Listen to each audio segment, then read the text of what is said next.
ہندوستان اور خراسان یعنی موجودہ افغانستان کا ذکر۔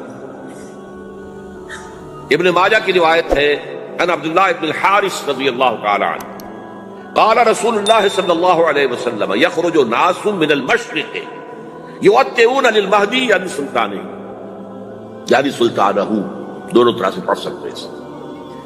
حضرت عبداللہ ابن حارث فرماتے ہیں رضی اللہ تعالی عنہ کہ حضور نے ارشاد فرمایا مشرق کی طرف سے وہ فوجیں نکلیں گی، لوگ آئیں گے جو عرب میں مہدی کی حکومت قائم کریں۔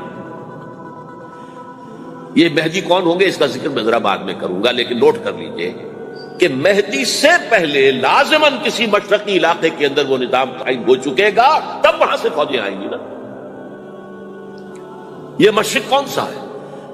عرب کے مشرق میں آپ چلیے، ایران بھی آ جائے گا، افغانستان بھی ہے، پاکستان بھی ہے، اور اگر اسے اور توسیع دیں تو ہندوستان بھی ہے۔ یہ ہے عرب کا مشرق، اس سے فوجیں جائیں گی۔ اس کا کیا مطلب ہے کہ اس میں سے کسی جگہ پر نظام خلافت پہلے قائم ہو جائے گا تاکہ وہاں سے فوجیں جائیں گی جو جزیرہ نما عرب میں حضرت مہدی کی حکومت کو قائم کریں۔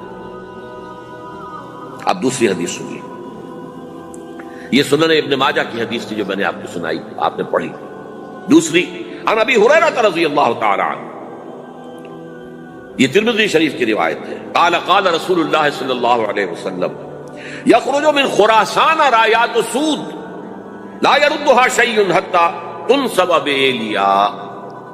خراسان کے علاقے سے سیاہ جھنڈے لے کر فوجیں آئیں گی، ان کا رخ کوئی موڑ نہیں سکے گا، ان کو پیچھے پھیر نہیں سکیں گے کوئی بھی، یہاں تک کہ وہ یروشلم میں جا کر جھنڈے نصب کر دیں گے۔ ایلیا حضور کے زمانے میں یروشلم کو کہتے ہیں۔ یہ یروشلم تھا جب حضرت سلیمان کی حکومت تھی اور یہاں پر معبد سلیمانی، ہیکل سلیمانی قائم ہوا، پھر یہ یروشلم بھی رہا ہے تاریخ میں، یہاں تک کہ سن 70 عیسوی میں جب ٹائٹس رومی جنرل نے اس کو گرایا، ختم کیا، سیکنڈ ٹیمپل گرا دیا اور یہاں سے یہودیوں کو کہا نکل جاؤ، یہاں سے کوئی یہودی باقی نہیں رہا، بالکل تہو بالا برباد کر دیا۔ اس کے کوئی 150 سال بعد ہیڈریان، رومن ایمپرر ہیڈریان، اس نے پھر دوبارہ آباد کیا اس شہر۔ 150 سال تک یہ بالکل بنجر اور بالکل غیر آباد پڑا۔ اب ہیڈریان نے جب آباد کیا تو اس کا نام ایلیا رکھا، اب یروشلم نام نہیں تھا۔ تو حضور کے زمانے میں پھر اس کا نام ایلیا، اور اب اس سے کیا معلوم ہو رہا ہے کہ یہ یروشلم مسلمانوں کے قبضے سے اس وقت نکلا ہوا ہوگا، ایک دفعہ پہلے نکلا تھا، 1099 عیسوی میں مسلمانوں کے ہاتھ سے نکلا، کروسیڈرز عیسائیوں نے آ کر اس کو قبضے میں کیا، لاکھوں مسلمانوں کو مارا، قتل کیا۔ اس کو 1187 عیسوی میں واپس لیا ہے۔ کس نے لیا ہے؟ صلاح الدین ایوبی کرد۔ عرب کھوکھلے ہو چکے تھے، عربوں نے کھویا، واپس نہیں لے سکے، بہت حکومت کر چکے تھے، 400-500 برس کی حکومت، اور ان کے عیش اور ان کے آرام، اب ان میں جان نہیں تھی کہ وہ واپس لے سکے۔ واپس لینے والا گرم کرد صلاح الدین ایوبی۔ تو گویا کہ اب آپ سمجھئے کہ 88 برس تک عیسائیوں کا قبضہ رہا یروشلم۔ اب 1967 میں یہودیوں نے قبضہ کیا ہے، اور اب 38 برس تو ہو گئے، 88 نہیں تو 38 برس تو ہو گئے، لیکن وہ دور آئے گا کہ اب پھر لیں گے، لینے والے عرب بھی نہیں ہوں گے، خراسان کے علاقے سے فوجیں آئیں گی۔ یہ خراسان کیا تھا؟ ایلیا تو میں نے آپ کو بتایا یروشلم کا نام ہے۔ خراسان اس زمانے میں ایک بہت بڑے ملک کو کہتے تھے، کچھ حصہ پاکستان کا بھی اس میں شامل ہے، کچھ حصہ ایران کا بھی ہے، ایران کے اس حصے کو اب بھی خراسان کہتے ہیں۔ خراسان ایک صوبہ ہے ایران کا، چھوٹا سا۔ پاکستان میں خاص طور پر یہ جو علاقہ مالاکنڈ ایجنسی کہلاتی ہے، اس سے اوپر جتنا علاقہ ہے، اور یہ جو واخان کی ایک پٹی آتی ہے اوپر، واخان افغانستان کی ایک پٹی سی دم سی چلی آتی ہے جو جا کر چائنا کی سرحد سے مل جاتی ہے، یہاں سے لے کے یہاں تک یہ جو مالاکنڈ کا وہ درہ ہے اور پہاڑ ہے، یہ بھی خراسان کا حصہ ہے۔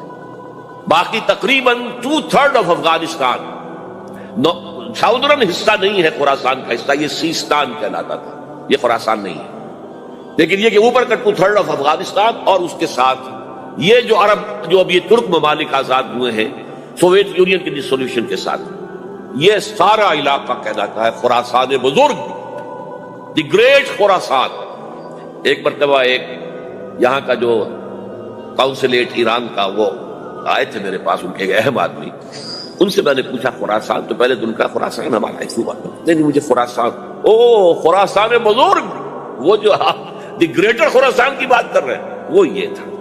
پھر میں نے اور ذریعوں سے بھی تحقیق کی، پہلے خیال تھا کہ پورا افغانستان اس میں شامل ہے، لیکن اب معلوم ہوا کہ نہیں، یہ جو جنوبی حصہ ہے یہ سیستان کہلاتا تھا، کچھ بلوچستان کا حصہ اس میں شامل تھا اور کچھ یہ جنوبی حصہ افغانستان۔ یہاں سے فوجیں جائیں گی اور یہ فوجیں جا کر خراسان سے چل کر ایلیا پہنچیں گی، یروشلم پہنچیں گی اور اپنے جھنڈے گاڑیں۔ اس کا جو نتیجہ نکلتا ہے وہ آپ سمجھ لیجئے۔ اس میں بھی اب میں اس سیر ترجمان القرآن اقبال کا ایک شعر آپ کو سنا رہا ہوں۔ ایک تو انہوں نے جو اردو میں کہا تھا، میرے عرب کو آئی ٹھنڈی ہوا جہاں سے، میرا وطن وہی ہے، میرا وطن وہی۔ ٹھنڈی ہوا حضور کو آئی، مجھے ہندوستان کی طرف سے ٹھنڈی ہوا آ رہی ہے صلی اللہ علیہ وسلم۔ اس کا جو ہے حوالہ مجھے نہیں مل سکا ہے اب تک، لیکن لوگ مانتے ہیں کہ ہاں ہے، حدیث ہے، پڑھی ہے ہم نے، لیکن بتا نہیں پا رہے۔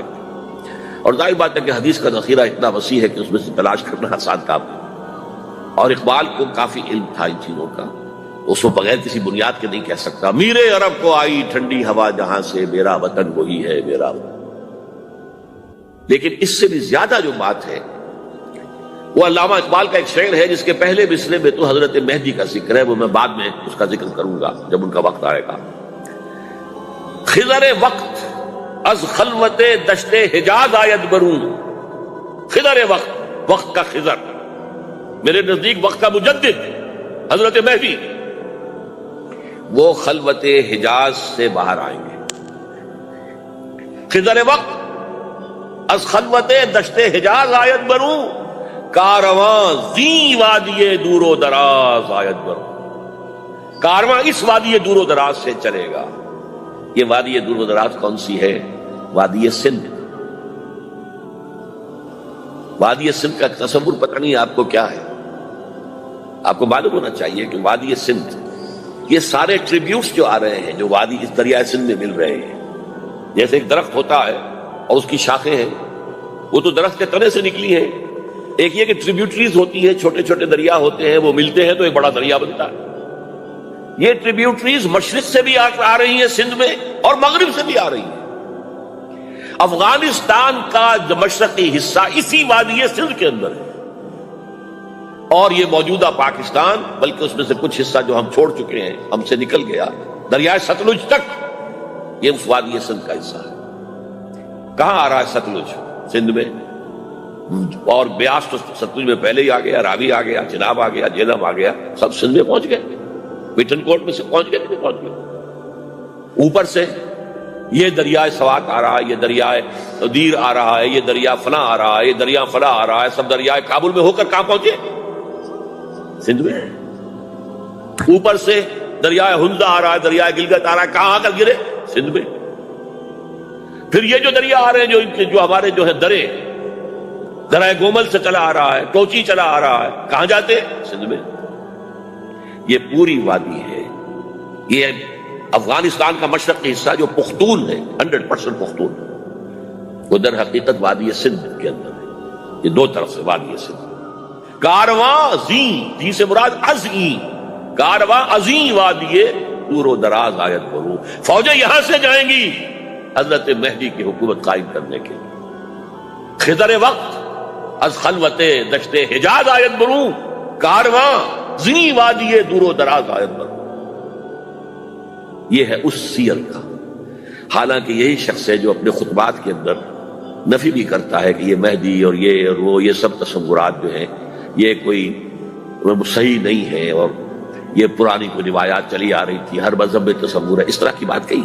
جب عقل سے بات کرتا تھا اس میں ٹھوکریں کھاتا تھا، جب دل سے اس کے یہ سیلاب کے معنی چشمہ ابھرتا تھا دل سے اس کی شاعری کا، اس میں ہوتے تھے وہ حقائق کہ جو ابدی۔ اس پر جو اشفاق صاحب ہوتے تھے ہمارے ہاں، اشفاق احمد ادیب، ڈرامہ نگار تلقین شاہ، انہوں نے بڑی پیاری بات کہی تھی، اگرچہ ان کا مذاق اڑایا تھا روزنامہ نوائے وقت نے، بات بڑی پیاری تھی۔ اقبال ایک دن کا اقبال تھا، ایک رات کا اقبال تھا۔ دن کا اقبال فلسفی تھا، وہ اپنی عقل سے غور و فکر کرتا تھا، اس کا حاصل تو ہے وہ لیکچرز، خطبات، ان میں بہت سی باتوں پر علماء کو شدید اعتراض ہے۔ ایک رات کا اقبال تھا، اسے الہام ہوتا تھا، سیلاب آتا تھا شاعری کا، اور وہ اقبال جو ہے اصل اقبال ہے۔ اور اس کو کہا اقبال نے خود، ڈاکٹر یوئنگ ہوتے تھے جو پرنسپل تھے ایف سی کالج کے، ان کے نام سے یوئنگ ہال اب بھی موجود ہے نیلا گنبد چوک میں، ایک ہاسٹل بنایا تھا انہوں نے، یوئنگ ہال۔ ایک دعوت میں سب جمع تھے، ڈاکٹر یوئنگ بھی تھے، علامہ بھی تھے۔ یوئنگ نے بڑا تیکھا وار کیا کہ ڈاکٹر اقبال، ہم نے سنا ہے کہ آپ جیسا آدمی بھی وربل ریولیشن کا قائل ہے۔ پہلے مسئلہ سمجھ لیجئے ورنہ واقعہ سمجھ نہیں آیا تھا۔ ایک ہے وربل، وحی باللفظ، قرآن کے بارے میں ہمارا عقیدہ یہ الفاظ اللہ کے، ایک ہوتا ہے وحی، لیکن اس وحی میں لفظ جو ہے وحی کا نہیں ہوتا، بلکہ وہ انسپیریشن کہلاتی ہے، کوئی بات آپ کے ذہن میں ڈال دی گئی، آپ نے اپنے الفاظ میں اس کو ادا کیا۔ تو یہ سمجھتے ہیں کہ وحی جو ہے یہ ہمیشہ وحی باللفظ وربل نہیں ہوتی، یہ عیسائیوں کا عقیدہ ہے۔ اور وہ عقیدہ کیوں بنایا ہے؟ اب ایک بات سے بات نکل رہی ہے، انجیلیں 100 سے زیادہ تھیں، اب بھی کم سے کم 4 کو کینونیکل کہتے ہیں، تو ان چاروں میں اختلاف ہے، تو کون سی انجیل ہے؟ میں جب پڑھتا تھا میڈیکل کالج میں تو میں نے بٹگمری میں ایک بہت بڑا کمیشن ہے، تو وہاں پادری صاحب سے مسٹر وائٹ جا کے میں نے کہا کہ which one of these is Bible؟ اب جواب آپ سنیے، ذہانت کا شاہکار ہے، none of them is Bible، Bible is in them، ان میں سے کوئی بائبل نہیں ہے، بائبل ان کے اندر ہے۔ یعنی جو مفہوم عیسیٰ کو وہ خدا سمجھتے ہیں اور ان کو اپوسلز کہتے ہیں، یہ نبی تھے حضرت عیسیٰ کے، رسول تھے، یہ متی ہوں یا جون ہوں جو بھی ہے، اپوسلز ہیں۔ تو جو حضرت عیسیٰ نے ان سے کہا وہی کی، انہوں نے اپنے الفاظ میں اس کو ادا کیا ہے، لہذا علیحدہ ہو جائے گا وہ اپنا، جیسا کہ احادیث کے اندر ہے۔ تو اقبال سے کہا کہ اقبال، ڈاکٹر اقبال، میں نے سنا کہ آپ بھی وربل ریولیشن کے قائل ہیں۔ کہ بالکل، اور مجھے تو ذاتی تجربہ ہے، مجھ پر جو شعر اترتا ہے وہ الفاظ میں ڈھلا ہوا ہوتا ہے، میں تبدیلی کرنا چاہوں تو نہیں کر سکتا۔ چپ ہو گیا یوئنگ، اب آگے کیا بولے گا یوئنگ؟ تو بہرحال اقبال کا یہ شعر جو ہے رات کے اقبال کا شعر ہے، یہ اس اقبال کا جس کو الہام ہوتا تھا۔ خضر وقت از خلوت دشت حجاز آیت برو، کارواں زی وادی دور و دراز آیت برو۔ اب یعنی اب تک تو یہ ڈسکس کیا ہے قرآن، حدیث، سنت اور ایک ترجمان القرآن کے حوالے سے۔ اب آئیے عالمی حالات کے حوالے سے دیکھیں۔ عالمی حالات سے بھی معلوم ہوتا ہے کہ ایک عالمی ریاست تقدیر مبرم ہے۔ زمانہ تیزی کے ساتھ ادھر جا رہا ہے، جبکہ پوری دنیا کی ایک ریاست ہے، بلکہ بہت پہلے سے اس کا تقاضا پیدا ہو چکا ہے۔ دنیا اتنی چھوٹی ہو گئی ہے، آج آپ اسے کہتے ہیں گلوبل ولیج، یہ تو گاؤں کے مانند ہے، اب کوئی فاصلہ نہیں رہا۔ امریکہ میں تاج پوشی ہو رہی ہے بش صاحب کی، ان کا منظر ہم بیٹھے دیکھ رہے ہیں، سارا کا سارا 12,000 میل دور بیٹھے ہوئے دیکھ رہے ہیں۔ دنیا کیا ہے؟ یہ تو ایک گاؤں ہے، ایک شہر ہے۔ اور ایک عالمی ریاست اگر قائم نہیں ہوتی تو دنیا میں کبھی امن قائم نہیں ہو سکتا۔ لہذا دنیا میں امن کے لیے ایک عالمی ریاست ضروری ہے، اور اسی کے پہلے قدم کے طور پر وہ لیگ آف نیشنز جو ہے قائم کی گئی تھی۔ کوئی تو ادارہ ایسا ہونا چاہیے جہاں دنیا کے سارے ممالک کے نمائندے بیٹھیں، سوچیں، غور کریں، فیصلے کریں۔ اگرچہ وہ جو بے ایمانیاں دلوں میں تھیں، جو بدنیتیں دلوں میں تھیں، انہوں نے ناکام کر دیا اس کو، لہذا وہ مر گئی، ختم ہو گئی۔ ہاں، جنم دے گئی اسرائیل کو، اس کے بطن سے اسرائیل نے جنم لیا، اسرائیل نے نہیں، بالفور ڈکلریشن نے، کہ یہودیوں کو فلسطین میں آباد ہونے کی اجازت ہے۔ اچھا، جب وہ ختم ہو گئی تو تقاضا موجود تھا، کوئی ادارہ ایسا ہونا چاہیے بھائی بیٹھے سب کے سب وہاں فیصلے کریں، ورنہ تو دو برتن کھڑک جائیں گے تو اس کے بعد وہ عالمی جو ہے ایک کنفرنٹیشن ہو سکتی ہے.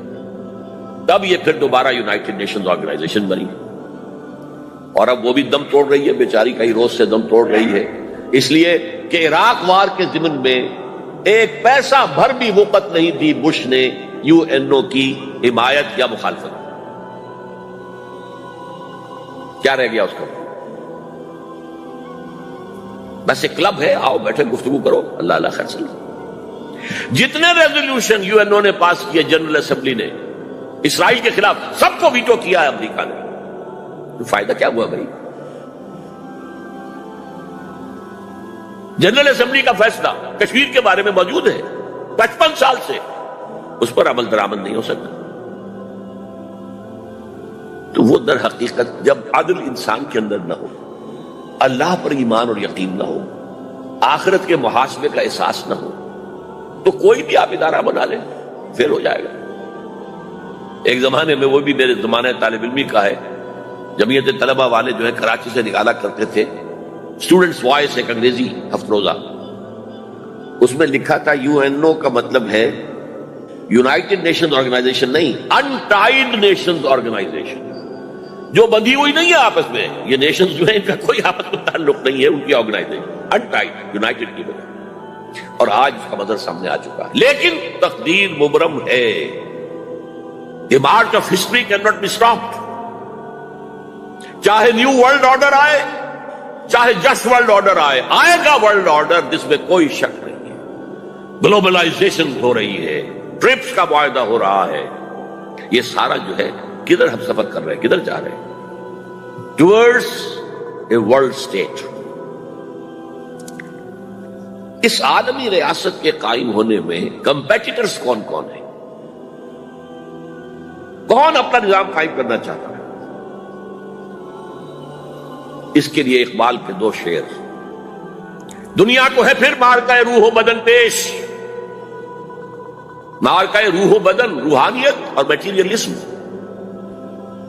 دنیا کو ہے پھر مارکہ روح و بدن پیش، تہذیب نے پھر اپنے درندوں کو مارا. تہذیب کے درندے، یہ ہے مغربی قوموں کے لیے بہترین لفظ، تہذیب کے درندے. کہتے ہیں سیویلائزیشن سیویلائزیشن سیویلائزیشن، اور جو درندگی وہ کرتے ہیں کوئی بھیڑیے وہ درندگی نہیں کر سکیں گے جو وہ کرتے ہیں. دنیا کو ہے پھر مارکہ روح و بدن پیش، تہذیب نے پھر اپنے درندوں کو ابھارا. اللہ کو پامر دیے مومن پہ بھروسہ، ابلیس کو یورپ کی مشینوں کا سا. This grand confrontation is very soon to come, very soon to come, very soon to come. ایک طرف اللہ ہے اور مرد مومن ہے، دوسری طرف ابلیس ہے اور اس کا سب سے بڑا ایجنٹ یہودی ہے، اور یہودیوں کے سپورٹرز عیسائی. یہ ہے دو طرفہ، یہ دو فریق ہیں. اور وہ میں آپ کو پہلے سنا چکا ہوں نظم. ابلیس نے کہا تھا مجھے نہ جمہوریت کا کوئی خطرہ ہے، نہ کوئی فاشزم سے خطرہ ہے، نہ کوئی اشتراکیت سے خطرہ ہے اگر کوئی خطر مجھ کو تو اس امت سے ہے جس کی خاکستر میں ہے اب تک شرارے آج. خال خال اس قوم میں اب تک نظر آتے ہیں، وہ کرتے ہیں اشک سحرگاہی سے جو ظالم وضو. وہی خطرہ ہے جس کا ذکر کیا جب یو ایس ایس آر ختم ہو گئی، جس کے لیے نیٹو بنایا گیا تھا، جس کے لیے سیٹو بنایا گیا تھا، جس کے لیے سینٹو بنایا گیا تھا to contain U S S R.